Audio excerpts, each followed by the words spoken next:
ನಮ್ಮ ಸರ್ಕಾರದ ಪ್ರಾರಂಭದ ಅವಧಿಯಲ್ಲಿ ಪ್ರತಿದಿನ 8.75 ಲಕ್ಷ ಹಾಲು ಉತ್ಪಾದಕರಿಂದ 81.78 ಲಕ್ಷ ಲೀಟರ್ ಹಾಲು ಸಂಗ್ರಹಣೆ ಆಗುತ್ತಿತ್ತು.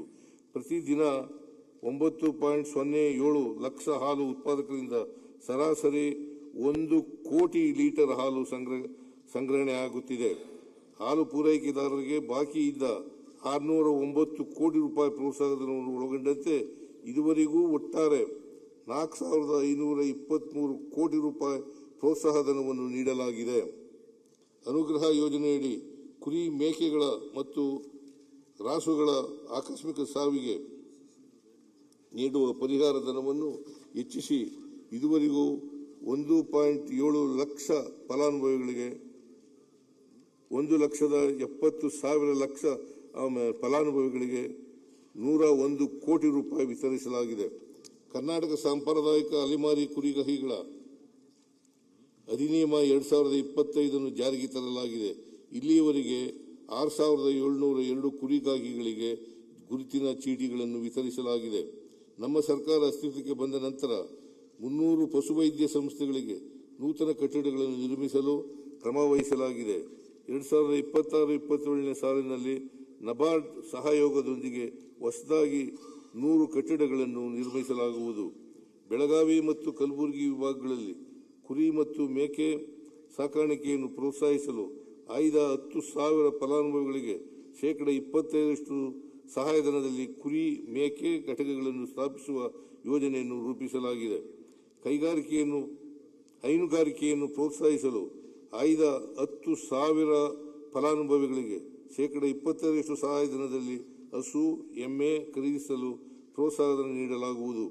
ಪ್ರಸಕ್ತ ಸಾಲಿನಲ್ಲಿ ಈ ಯೋಜನೆಗೆ ಒಟ್ಟು 40 ಕೋಟಿ ರೂಪಾಯಿ ಅನುದಾನವನ್ನು ಮೀಸಲಿರಿಸಲಾಗಿದೆ.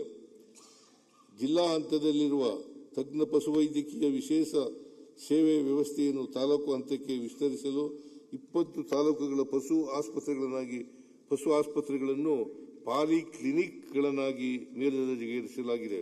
ಪ್ರಸಕ್ತ ಸಾಲಿನಲ್ಲಿ 15 ತಾಲೂಕು ಪಶು ಆಸ್ಪತ್ರೆಗಳನ್ನು 10 ಕೋಟಿ ರು ವೆಚ್ಚದಲ್ಲಿ ಪಾಲಿಕ್ಲಿನಿಕ್ಗಳನ್ನಾಗಿ ಮೇಲ್ದರ್ಜೆಗೇರಿಸಲಾಗುವುದು. ಸ್ಥಳೀಯ ಮೇಕೆ ತಳಿಗಳ ಉನ್ನತಿ ಮೈಸೂರಿನಲ್ಲಿ ಬೋಯರ್ ಮೇಕೆ ತಳಿ ಸಂವರ್ಧನಾ ಕೇಂದ್ರವನ್ನು ಸ್ಥಾಪಿಸಲಾಗುವುದು. ಪಿರಿಯಾಪಟ್ಟಣ ತಾಲೂಕಿನ ಕಮಲಾಪುರದಲ್ಲಿ ಬಂಡೂರು ಕುರಿ ತಳಿ ಸಂವರ್ಧನಾ ಕೇಂದ್ರದ ಸಮಗ್ರ ಅಭಿವೃದ್ಧಿಯನ್ನು ಕೈಗೊಳ್ಳಲಾಗುವುದು. ಜಾನುವಾರುಗಳ ಸಂತಾನೋತ್ಪತ್ತಿ ಸಮಸ್ಯೆಗಳನ್ನು ನಿವಾರಿಸಲು ವರ್ಷಕ್ಕೊಂದು ಕರು ಎಂಬ ಘೋಷವಾಕ್ಯದೊಂದಿಗೆ ರಾಜ್ಯದ 1,000 ಗ್ರಾಮ ಪಂಚಾಯಿತಿಗಳಲ್ಲಿ ಫಲಧಾರೆ ಶಿಬಿರಗಳನ್ನು 5 ಕೋಟಿ ರು. ಪಶುಗಳಲ್ಲಿನ ರೋಗಗಳನ್ನು ನಿಖರವಾಗಿ ಪತ್ತೆ ಹಚ್ಚಲು ರಾಜ್ಯದಲ್ಲಿ ಪ್ರಥಮವಾಗಿ ಬೆಂಗಳೂರು ಹಾಗೂ ಬೀದರ್ನ ಪಶುವೈದ್ಯಕೀಯ ಮಹಾವಿದ್ಯಾಲಯದ ಪಶು ಆಸ್ಪತ್ರೆಗಳ ಜಾನುವಾರುಗಳ ಸಿಟಿ ಸ್ಕ್ಯಾನಿಂಗ್ ಕೇಂದ್ರಗಳನ್ನು ಸ್ಥಾಪಿಸಲಾಗುವುದು. ಬೀದಿ ನಾಯಿಗಳ ಸಮಸ್ಯೆಗೆ ಪರಿಹಾರೋಪಾಯವಾಗಿ ಸಂತಾನಹರಣ ನಿಯಂತ್ರಣವನ್ನು ವೈಜ್ಞಾನಿಕ ಹಾಗೂ ಪರಿಣಾಮಕಾರಿ ರೀತಿಯಲ್ಲಿ ಜಾರಿಗೆ ತರುವ ಉದ್ದೇಶದಿಂದ ಪಶುವೈದ್ಯರು ಮತ್ತು ಪಶುವೈದ್ಯಕೀಯ ವಿದ್ಯಾರ್ಥಿಗಳಿಗೆ ಉನ್ನತ ಮಟ್ಟದ ತಾಂತ್ರಿಕ ತರಬೇತಿಯನ್ನು ನೀಡಲು ಬೆಂಗಳೂರು ಹಾಗೂ ಬೀದರ್ನ ಶ್ವಾನ ಸಂತಾನ ನಿಯಂತ್ರಣ ತರಬೇತಿ ಕೇಂದ್ರವನ್ನು ಸ್ಥಾಪಿಸಲಾಗುವುದು.